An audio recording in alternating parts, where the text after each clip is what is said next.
dos 10 estados que mais comercializam agrotóxico, né? E o Rio Grande do Sul está sempre entre os 4 primeiros, né? Que é legal a gente pensar, né? Bah, que coisa séria, né? Então, a gente tem ali Mato Grosso, Rio Grande do Sul, Paraná, né? Como pontos mais de maior uso, né? E aqui embaixo, o que gera, a receita que esses produtos gera para algumas pequenos grupos, né? Então, tu tem ali, por exemplo, as empresas, né? Todas as referências desse trabalho estão no final para vocês também poderem acessar. Mas aqui são as principais empresas que comercializam agrotóxico no Brasil, né? E tu tem ali a primeira com uma receita líquida de 12 bilhões, né? Depois tem 3 bilhões. Então, tu tem um giro financeiro aí muito significativo. É claro que isso não para, né? Porque tu tem uma receita muito alta. E aqui a gente está hoje, então, numa questão que não é mais um tipo de veneno que tem no alimento. Tu não sabe mais o que tem, né? Agora tu tem de 2 a 20 agrotóxicos numa cenoura, né? Tu não faz ideia o que isso faz no teu corpo, mas tá ali. Né? Que os alimentos onde foram observados as maiores misturas, né? Foi o pimentão, a cenoura, o tomate, a laranja, a uva e o alface. Todos esses a gente tem aqui, por isso que eu botei as fotinhas, né? Porque é legal pensar que em todos os experimentos que a gente fez, mesmo no quintal, no pátio, com as crianças, em qualquer lugar, tu planta, vem, né? Tu poda, vem mais forte, sem nada. E daí tu pode levar teu filho lá, ele colhe, come do chão ali, né? E tá tudo certo. Então, que é isso que a gente vai aprender. Então, ali tem o Valentim, né? Nas primeiras colheitas aqui, que é muito, muito satisfatório tu saber que teu filho está comendo. Daí ele tem 5 anos, ele já sabe, esse aí do mercado tem veneno, né? Que coisa triste ter a criança saber que ela está comendo com veneno, né? Mas tá, ele sabe. E aqui do lado a gente tem um consórcio que deu muito certo, a gente fez com uva e tomate cereja. Né, que a gente vai ver nessa oficina várias possibilidades de consorciar a planta, né? Então, esse deu muito certo, porque a uva sombreou na medida certa o tomate, a gente colheu o tomate sem parar, sem um dia de irrigação. Não foi uma gota de água, a não ser a da chuva, né? Então, funcionou. A terra coberta com palha e o sombreamento da uva. Eu não consigo começar, tudo que eu faço, né? Não consigo começar a falar de qualquer coisa sem trazer isso, sabe? Eu não consigo. Eu posso até tentar sentar e dizer, vamos direto para o plantio, não consigo.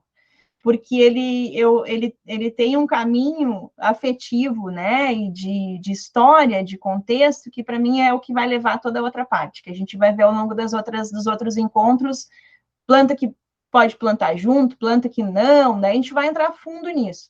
Mas eu vejo que é importante a gente ter essa base, porque para dar sentido, né? Que isso do afeto, como tu falou. Quando a gente olha para a história, a gente vê que isso é trazido faz tempo, né? E é importante que faz tempo que alguém traz e que a gente não pare essa corrente, né? De afeto com a terra, né? Esses três pessoas aqui, que são pessoas bastante singulares, assim, né? A gente tem ali na esquerda, a Raquel Carson, né, que é uma norte-americana e que ela começou como escritora, né? Eu sei que vocês aí, 3 de vocês estão na escrita aí constante, né? E o início da vida dela foi quando criança ela já escrevia. E ela escrevia diferentes textos, né? E ela foi fazer biologia. Ela fez biologia, mas ela nunca parou de escrever. E ao longo da história dela e da relação com a biologia marinha, principalmente, ela fez um estudo de 4 anos sobre os agrotóxicos, que se tornou, então, num livro que é referência mundial, assim, para o que veio depois, que é Primavera Silenciosa. E que tem disponível para download também, é interessante porque ela traz a escrita dela numa fluidez, porque ela faz a relação da morte dos pássaros, né, ali em 62, pela bioacumulação do DDT, que era um agrotóxico muito usado naquele período. Ela, então, publicou em 62, e a partir dessa obra, né, o Kennedy, na época, pegou o trabalho dela, assumiu que ele era uma verdade científica, né? E aí se criaram várias legislações e foi proibido o DDT. E claro que ela foi, por muito tempo, criticada, e, né, pelas grandes empresas, mas conseguiu, né, que se proibisse. E ela é uma referência, então tem dados muito interessantes nesse material, e ele está disponível aí. Aí depois ali no meio a gente tem a Ana Primavera, que é muito bacana também, que ela traz essa relação com solo, né, com a ideia do solo vivo. Não adianta a gente falar de nada de plantio se a gente não entender que o solo precisa estar vivo. E para ele estar vivo, ele precisa estar livre desses produtos. É simples assim, né? Ana Primavera, então, nasceu em 1920, né? E ela nasceu na Áustria e começou a se aprofundar, então, deu aula em Santa Maria, e ela traz muito ali, né? Lutar pela terra, lutar pelas plantas, lutar pela agricultura, porque não vivemos dentro da agricultura, vamos acabar. Não viveremos dentro da agricultura, vamos acabar. Não tem vida que continue sem terra, sem agricultura. E aí, na ponta, a gente tem o Sebastião, né? O Tião, como é conhecido, que ele está vivo e tem vídeos muito bons, aulas muito boas dele. O Sebastião nasceu no Rio de Janeiro, mas ele é considerado gaúcho praticamente, porque boa parte da vida ele atuou aqui no Sul, muito na URGS, né? Com 13 anos, ele entrou para uma escola agrícola, né? Então, é bem bacana a referência dele até para a gurizada, que ele entrou na escola agrícola e, a partir daí, ele nunca mais saiu da luta pelo solo, né? Ele está pioneiro ambientalista na criação das leis contra os agrotóxicos, atua em diferentes comunidades, então ele é uma referência nos movimentos sociais, né? MST e tudo mais. E tem materiais muito bons que ele traz também dessa questão do solo. Aí eu coloquei aqui eu deixei os links, porque aqui a gente não consegue rodar os vídeos, né? Porque vai travar tudo. Mas eu deixei aqui os links que eu consegui, né, há um tempo já, esses materiais. Então, aqui da Raquel Carson, que aparece ela falando, né, lá em 62, um pouco sobre aquela realidade. Então, é bacana ter contato com essa história, né, que foi muito forte.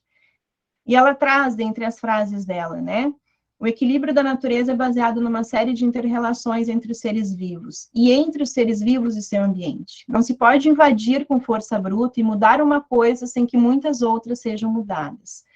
Então, ela trouxe, né, muitas coisas no Primavera Silenciosa e em outros livros também. Aqui eu coloquei, porque eu acho muito, muito criativo, né, a página da Ana Primavera, né, ela tem tu consegue acessar uma série de materiais que foram mantidos e que estão sendo mantidos pela família, inclusive aulas, né, alguns vídeos, mas muitas aulas tá nesse material, que aqui, e aqui tem um trecho também do vídeo dela, que vocês também vão conseguir acessar, né, que tem um link, que eu também tudo vai estar compartilhado para vocês. E essa parte é muito interessante, porque olha só o que ela nos diz. A planta precisa de 45 a 80 nutrientes. E você coloca quantos? 4, 5, 6 e o resto. Então, o alimento, no caso, então o que eu... Peraí que eu acho que eu tirei um pedacinho. Ah, tá. Porque eu não tenho saúde. É alimento, mas não tem mais valor nutritivo. Se coloca nitrogênio, cálcio, fósforo, potássio, boro, zinco, pronto. E quantos alimentos a planta recebe na natureza? 80. E a gente dá 8. Se a terra tá boa, eu não preciso botar nada. Então, a falsa ideia de que eu vou lá e que eu compro, né, na agropecuária, o adubo químico que vem com kit lá, nitrogênio, fósforo, potássio, tá tudo certo. Eu limpo a minha terra, deixo ela bem limpinha, põe a planta, põe o produto, tá tudo certo. Não tá. Porque ela recebeu aqueles nutrientes. Não basta, ela precisa dos nutrientes, da irrigação e de uma constante manutenção ali para manejo para ela estar viva, né? Ela fica dependente e ela não fica viva, porque tu não recebe os nutrientes que ela tem, né? Aí tem um pessoal dos viveiros comunitários da URGS, que é um grupo que bastante ativo, assim, na movimentação acadêmica, né? Que eles trazem um trecho na Primavera também, dessa relação com o solo, né? Portanto, a agroecologia não trabalha com normas, mas fundamentalmente com solo, segundo a antiga sabedoria. Solo doente, planta doente, homem doente. Então, a primeira coisa é o solo. O solo precisa estar vivo. E o que mantém ele vivo, primeiro, ele está livre de produtos. E depois, ele está com matéria orgânica, né? Que é o que a gente vai ver. Está coberto por palha constantemente, está levemente sombreado, que é o que a gente também vai ver. Tem que descer um pouquinho, eu estou voltando. Vamos lá. Opa. E aí a gente tem aqui próximo é o do Sebastião. O legal é que os materiais do Sebastião, eles estão disponíveis, né? E tu consegue, todo ano ele faz alguma aula sobre algum tema específico relacionado ao solo. Aqui está ele. Essa aqui eu usava bastante com os meus alunos, assim, porque é bastante didática, que é Solo, Território e Soberania Alimentar. Está disponível no YouTube. Que ele faz uma relação né? Por que os ricos podem comprar os alimentos orgânicos? Por que os pobres não podem? Por que ainda existe essa dicotomia, né? E ele traz ali. Eu trouxe alguns trechos do vídeo, já que eu não podia passar para vocês, né? A indústria cria, com a sua adubação, a doença. Aí ela vende agrotóxicos, sementes e fertilizantes. Daí ele está falando da prática que ele tem com os agricultores, né? Nós fazemos o que a gente faz para ensinar os agricultores a liberdade, a construir a saúde do solo.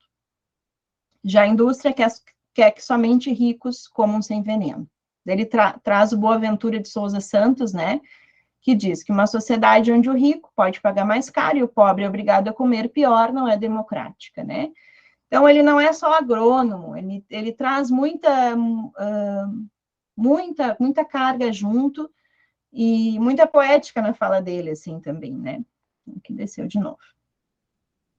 E tem um dado muito legal, que é uma tabela que ele nos passa, sobre a absorção dos nutrientes pelos diferentes cultivos, que é essa aqui, ó, que eu resumi aqui. Ela tá... então, na primeira coluna ali, tu tem alface, né, e todos os nutrientes. Depois, tomate, espinafre e feijão. Vou traduzir ali embaixo. Daí ele vai dizer, o alface, no cultivo biológico, no cultivo agroecológico, a planta vai ter 40 de cálcio. No cultivo com veneno, 15. O que isso significa, né? Que tu não vai estar absorvendo o cálcio que tu precisa. Então, significa o quê? Osteoporose. Então, ele relaciona muito didaticamente, né? O tomate. No cultivo agroecológico, 49 de magnésio. Sem veneno, cultivo com veneno, 13. O que isso causa? Infarto do miocárdio.